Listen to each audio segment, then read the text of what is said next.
आज हम आपको ऐसे शख्स से रूबरू कराएंगे जो कि किसी परिचय के मोहताज नहीं है। उन्होंने कई ऐसे केस सॉल्व किए हैं जिनका हो पाना असंभव था। नमस्कार, मैं हूं अनन्या और आप देख रहे हैं आरबीएल हिंदी न्यूज। जी हाँ, हम बात कर रहे हैं होम्योपैथिक चिकित्सक डॉक्टर रमेश श्रीवास्तव की। आपको बताते चलें, 2 वर्ष पूर्व उन्होंने एक बालिका जो कि न सुन सकती थी न बोल सकती थी, आज वह डॉक्टर रमेश श्रीवास्तव के इलाज से बिल्कुल ठीक हो गई है।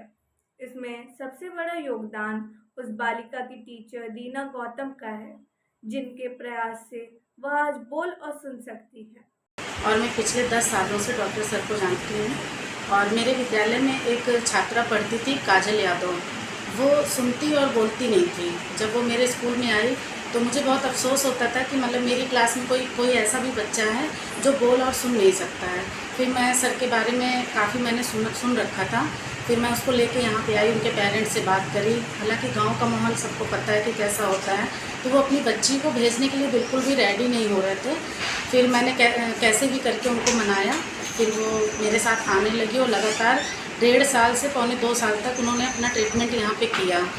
और काफ़ी गरीब परिवार से थी, तो सर फीस वगैरह नहीं लेते थे। बाकी वो मेरे साथ आती थी और मेरे ही साथ वापस चली जाती थी। तो सर का ये सहयोग था कि सर को जब पता चला कि वह मेरी छात्रा है तो सर ने उससे फ़ीस वगैरह नहीं ली और उसका ट्रीटमेंट स्टार्ट कर दिया। और वो लमसम जब मेरे यहाँ से 8th में निकली तो वो काफ़ी हद तक 90% वो बोल और सुन सकती थी। और अभी पिछले महीने में उसकी शादी हो गई और वह अपने शादीशुदा ज़िंदगी में बहुत खुश है, क्योंकि वह अब अच्छे से बोल और सुन दोनों सकती है। तो मैं सर के लिए बहुत थैंक यू बोलूँगी कि सर ने उसका ट्रीटमेंट बहुत अच्छे से किया। और वह शायद गांव में रहती और वह इस कारण से किसी अच्छे परिवार में उसकी शादी नहीं हो सकती, लेकिन सर का ये प्रयास बहुत सफल रहा कि वो सुन और बोल दोनों सकती थी, इसलिए उसकी अच्छी शादी हो गई। और मुझे भी थोड़ा सा ये संतुष्टि मिली कि चलिए मैंने किसी बालिका के लिए इतना प्रयास किया और मेरा ये प्रयास सफल रहा। जैसा कि मालूम है ना कि मैं होम्योपैथिक डॉक्टर हूँ। हमको ये पढ़ाया गया कि जो बच्चे गूंगे बहरे हैं वो बोलते नहीं, सुनते नहीं। और आपने देखा होगा कि प्राय लोग हियरिंग एड लगा के घूमते हैं। तो मुझे एक बात दिमाग में हमेशा घूम रही थी कि अगर हियरिंग एड तो एडजस्टमेंट है, मरीज क्योर थोड़ा हुआ, जबकि ठीक होना चाहिए कि मरीज विदाउट मशीन सुनने लगे तब ट्रीटमेंट हुआ। तो उस तहत हमको एक लगा, हमको लगा कि मुझको रिसर्च करना चाहिए। मैं होम्योपैथिक डॉक्टर हूँ, मैंने रिसर्च किया उसके ऊपर और मरीज ठीक किया।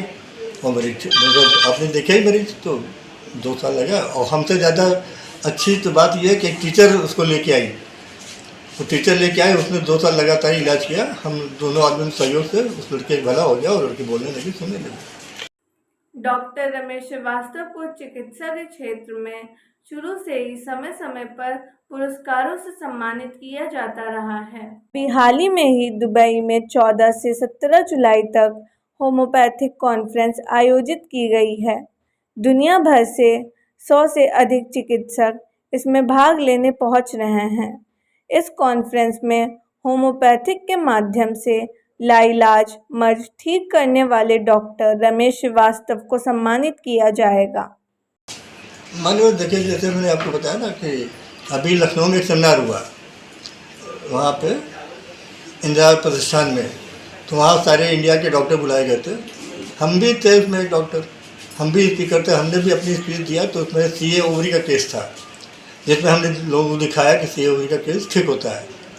तो वहाँ बहुत से विज्ञान के डॉक्टर थे, सबने देखा होगा, सबने सराहा। तो उसी क्रम में एक बर्नेट कंपनी है, उसने हमको सम्मानित करने के लिए दुबई बुलाया।